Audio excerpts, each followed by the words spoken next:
What's up, Panther Nation? We're back today with another video. Keep pounding. So today's topic is day one of the draft. We're going to be reacting to round one in full, my full opinions, and stats included. So, with that in mind, hit that like button, hit that sub button, hit that bell so you don't miss any new content. Select all and leave a comment if you feel like doing so. Let's get into it. Beginning with the Bengals. Joe Burrow, great pick. The Bengals have been looking for a quarterback for the longest time. They just haven't found the right fit. And they're hoping Joe Burrow is the right one. So we'll see how that goes.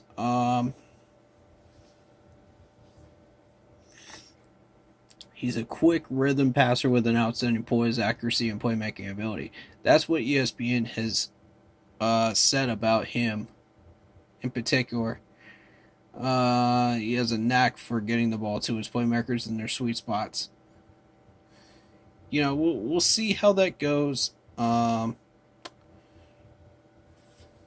haven't seen a quality quarterback in Cincinnati in a while, so that's going to be quite the choice if they manage to do something with him. He was chosen as number one in all of the mock drafts, so that's not unusual. Same with Chase Young for the Redskins at pick 2, the defensive end from Ohio State.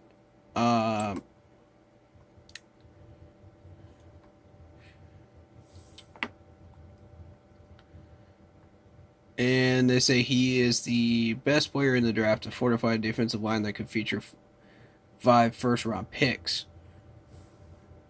Young is a natural pass rusher with a A+ size athleticism, first step quickness, and technical skills. He gives the Skins a Julius Peppers like playmaker off the edge. That's an interesting comparison. You don't see many comparisons to Julius Peppers really at defensive end. Being the fact that Peppers has gotten older, and you know, if you're comparing him to when he was in his prime, absolutely, I agree with that.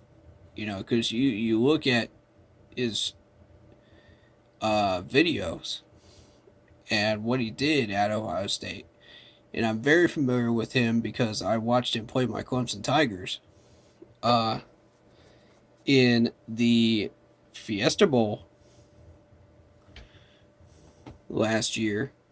I believe it was Fiesta Bowl. It's hard. It's getting hard to keep up with all that right now. You know, they change the name of these bowls every year, but and stuff. But I believe I have it right, Fiesta Bowl.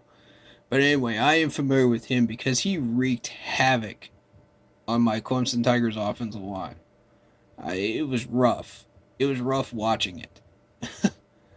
And I know I'm gonna get some people that are gonna unsub because I'm a Clemson fan, but yeah, hear me out. Hear me out. When I suggest players, I suggest the best player that is the best fit for us in a non-biased way.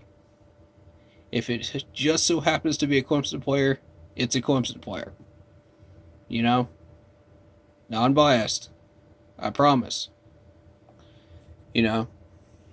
I was actually looking at Derek Brown for our pick, so there you go. But I had doubts that he would come to us. And the Redskins were one of the 3 teams I thought might grab him. But lo and behold, the Redskins went for Chase Young. So we are now looking at the Lions at pick 3. And If you guys were watching this draft like I was, and you're thinking along the same lines I am, you're thinking, oh shoot, the Lions are looking for a defensive player. They're looking for a corner. You know they're going to go Jeff Okudah. Sure enough, they do. Um, and that fits right in line with the mock drafts yet again. You know, all three of the first three picks. Uh, and the more I watched of his films, the more impressed I was with his ability to uh, defend passes, his speed, his awareness, his just overall knowledge of tackle angles, um, just how he tackles in general. I was just really impressed with him. And I think he's going to be a major shutdown corner for the Lions. I think so. Um, you know, he's got that man to man cover skills. And he does really, really well in press coverage, like ESPN is saying. But where he really shines is his footwork and his movement and his awareness, knowing where the ball is and where to go to knock it down, to be where that player is that has the ball. You know, and another thing I noticed when I was watching his highlight film is that he stays on the line, you know, uh, pre-snap. Now here's the interesting thing about this. When you watched, I don't know whether it was Bradbury or Dante Jackson, one of the two of them, I think it was Dante Jackson, would play about 5 yards back, three to 3 to 5 yards back pre-snap. Like he would just sit back there, and he would need that room to be able to get that closing speed on whatever wide receiver he was playing against in the NFL. Uh, and he would be a number two corner, really, in our depth chart. So he would be facing some of these star wide receivers a good chunk of the time. So, and some people are going to say, "Oh, that's respecting how fast the wide receiver is and how good the wide receiver is." But honestly, I when you watch corners, when you watch guys like Josh Norman, when you watch guys like who am I trying to think of? But Josh Norman's a perfect example of that. You watch him during the first year when he was a Panther. You know, you watch him just get up on these wide receivers right at the line. He was not afraid of them. He was not afraid of them at all. And that first year that you watched him, he just got right in their faces, challenged them. And that's what I see in Jeff Okudah. I see that same mentality. I see that same aggressiveness. And I like it. You know? I like this pick for the Lions. I think that's a solid move. Um, and there was a huge chunk of the fan base that was hoping that he would fall to us, but you know, that's four more picks down. You know, I don't see how that would happen with the Lions needed a defensive player, in particular a corner. I don't see how that would be any different there. Now the Giants, the main event of this first round for me. Um, and this fourth pick was going to determine what we did at number 7. And here's why. When you look at Dave Gettleman's track record, this man does not draft offensive linemen in the first round. He does not. He goes for hog mollies. He goes for big guys like Isaiah Simmons. He goes for big guys like like our man that we just drafted, Derek Brown. You know, so immediately my first thought is, okay, with the trade rumor that he might trade down, why would he do the things he's doing? You know, why would he say that he's going after a tackle unless he's going after a hog molly and he's misleading the press like he usually does? So, this is the crazy part. He flipped the script. He went tackle. He actually did what said he was going to do. And every Panther fan should be going, why didn't he draft a tackle while he was our GM? It cost us the Super Bowl, man. It cost us the Super Bowl. We could have had a Lombardi sitting in our trophy case if he had drafted a left tackle. But you got to think there were a lot of needs at the time. 13, 14, and 15. We really needed a lot of help in a lot of areas. Tackle was the last spot, and it should have been one of our first ones. But let's fast forward to present day. This is Andrew Thomas, offensive tackle from Georgia, and supposedly they say he had the most consistency on every single snap. Now, I don't know if I can confirm that because I've never actually seen him or actively watched him play.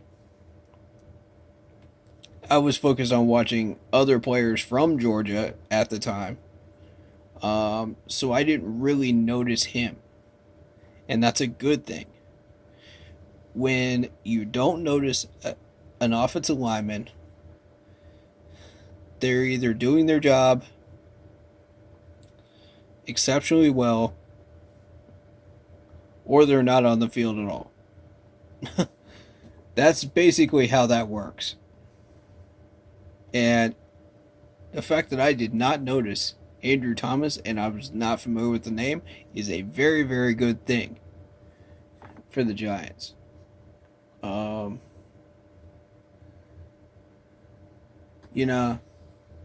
They've been struggling with the line for a good number of years and trying to protect Eli Manning. So I'm not surprised that, positionally they went for a tackle of his caliber. However, I am surprised that they went for a tackle at all.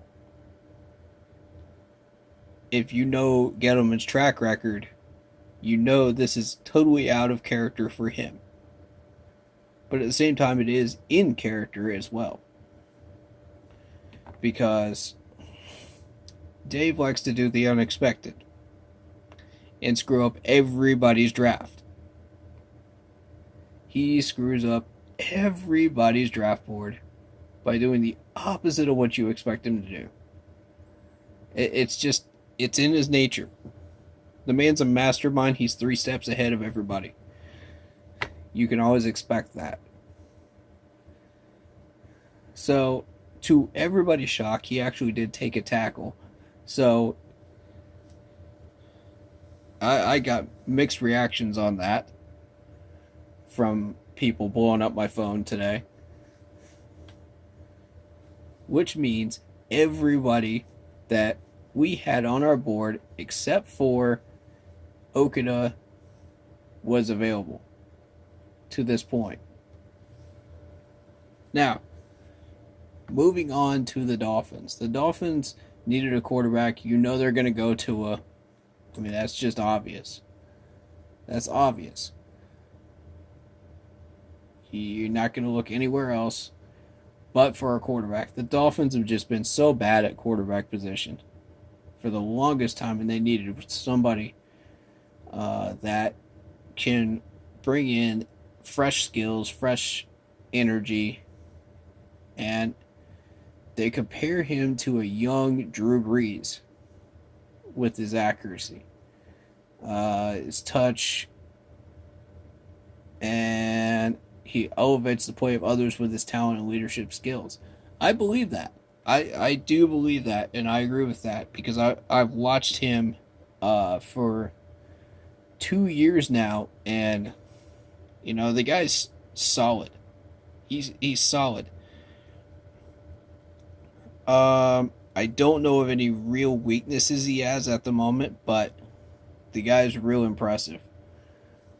You just have to watch him and be careful with keeping him healthy. I think that was the main issue. Um, Other than that, I think you're good with that pick, Dolphins. You know. So moving on to the Chargers, you got Mr. Justin Herbert from Oregon. Now this was a curious pick for the Chargers. You know, but at the same time it makes sense because Philip Rivers is gone, so they're gonna need a quarterback. Uh, the curiosity comes in where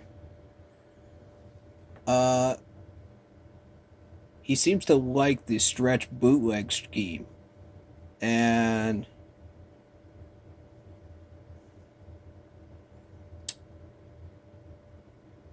the thing is, I'm not so sure he's that good at play action. Like they claim he is, but I watched a couple of games of him and I'm not convinced. Um, but we'll see how he does in the NFL. We'll see how he transitions. But I personally am not convinced. I think that's a very curious pick. And you move on to our pick, which is Derek Brown. As I said in the previous video, um, I think this is a very good pick on the account of we need a run stopper. We need somebody that's going to fill in that void where KK was hurt for the longest time. Um, KK short. Um, and we just never did stop the run at all last year. We were almost dead last, if not dead last, in run stopping last year. If we weren't, we should have been. So he's going to make an immediate impact. He's a monster, an interior defender with an A plus size, strength, and explosiveness. That's what they're saying about him. Impressive run stopping skills and pass rush potential. I agree with that. Watching him on film, I was impressed. I think he's got a lot of potential. Now, do I feel like that was the right pick for us with Isaiah Simmons available? No. Because of the fact that Simmons can run stop and play other positions. I think Simmons is the right pick at 7. But that's just my opinion. Other people are going to say different things, but naturally at number 8, the Cardinals are going to pick up Simmons. He's still there. You've got DeAndre Hopkins, you've got Larry Fitzgerald, and now you've got Simmons, who are very, very dangerous players on that Cardinals team now. So be looking for the Cardinals to start building around those 3 players in particular and really, really making and cementing their team. Simmons is just an all-around hybrid monster. He can do anything. He can blitz. He can cover guys. He can make tackles when you need him to. He can run stop. He can do everything. I mean, it's just He's such a multi-dimensional player, multi-positional player that is just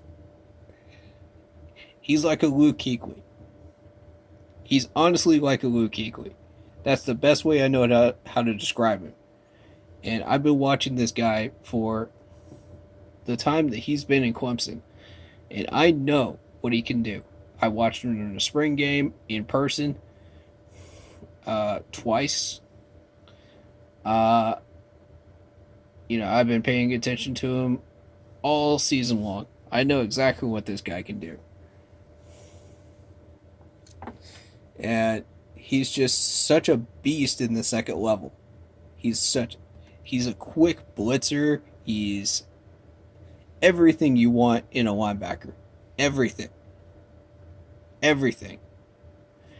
And the fact that we were not able to get him because we decided to go for Brown was very disappointing in my opinion. But we had the opportunity to go for a corner as well. I would have opted for that as well. Had those two players not been available, I would have gone corner. I had my eye on a couple of players that got taken in the first round. I'll tell you about those in a little bit. I'll let you know which players they are as we get to them. So we go to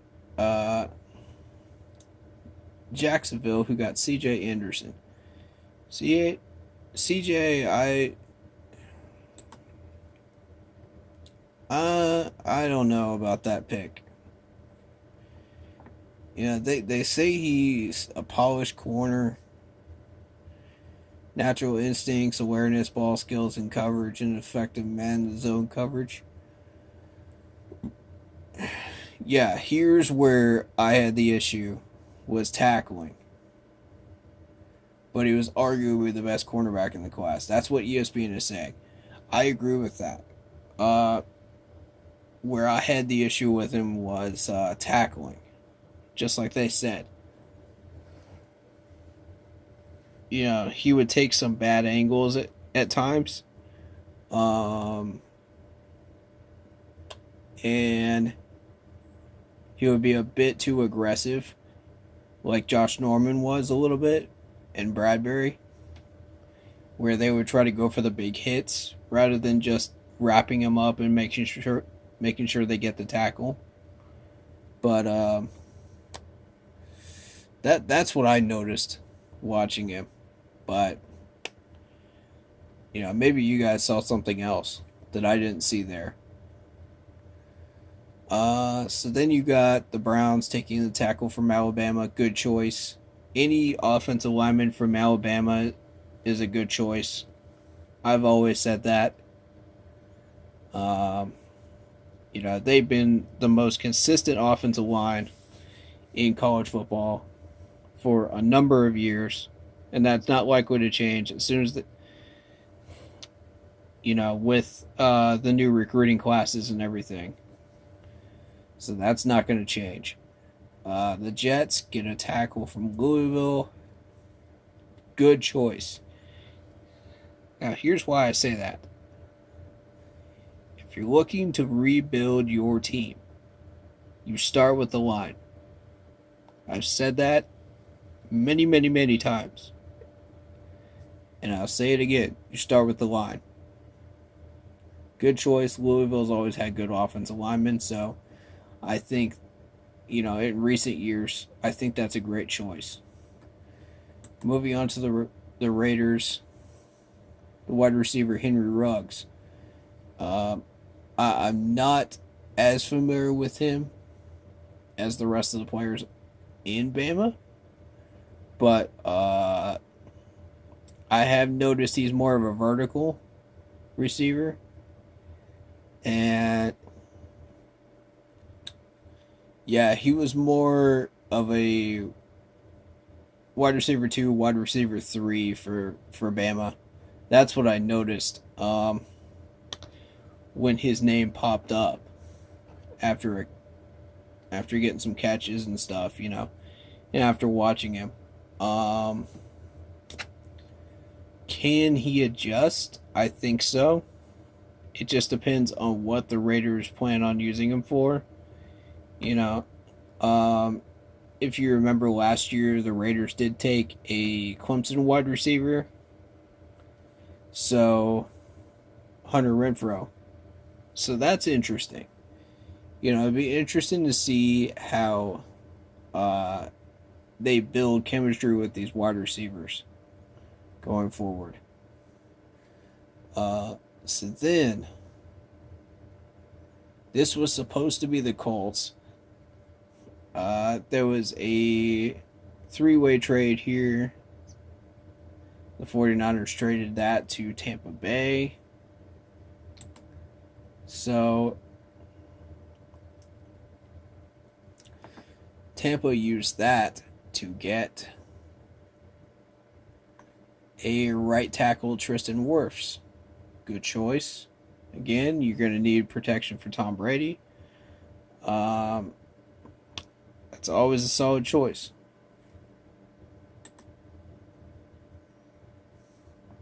Okay, moving forward. Now, here is one of the people that was on my board that I was keeping an eye on.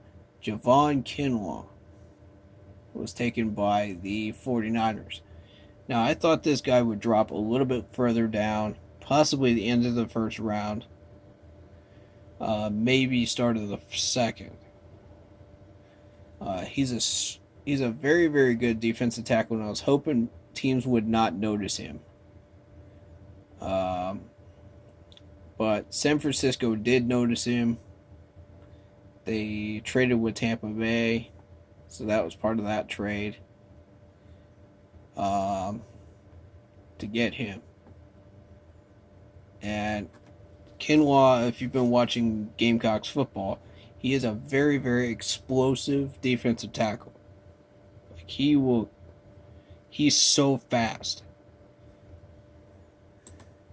He's built to go after quarterbacks. He's built to get disruption on big plays.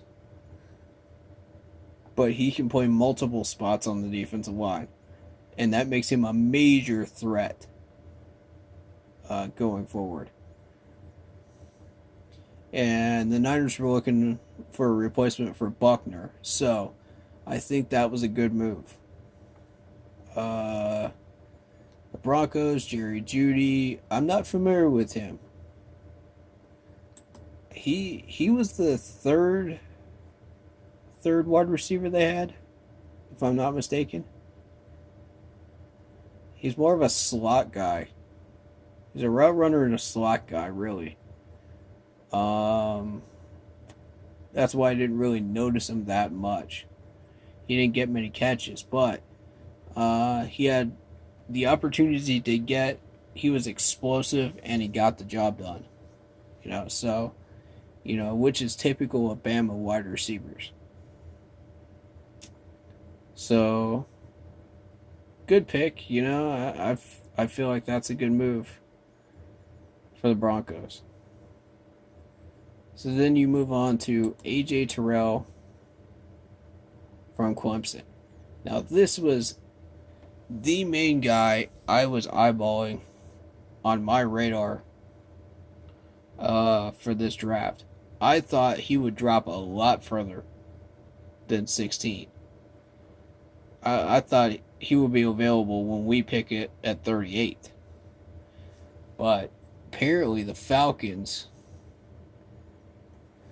figured out how good he is, and they grabbed him first, which really ticked me off. I'm going to be honest, that really made me mad because this guy has so much talent. He could be an immediate impact for us and positive impact for us going forward. We need a shutdown corner. We need somebody that has those types of skills that AJ has. And you watch him play, on film, you'll see a lot of the things that you're looking for in a corner, especially a shutdown corner. Um,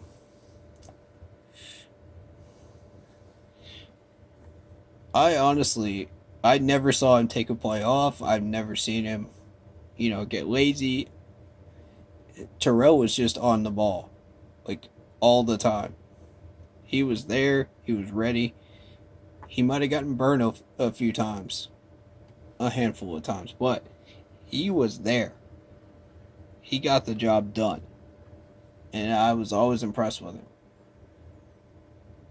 And I felt like, with Jeff Okuda being gone, AJ was the pick if he was still there, you know. But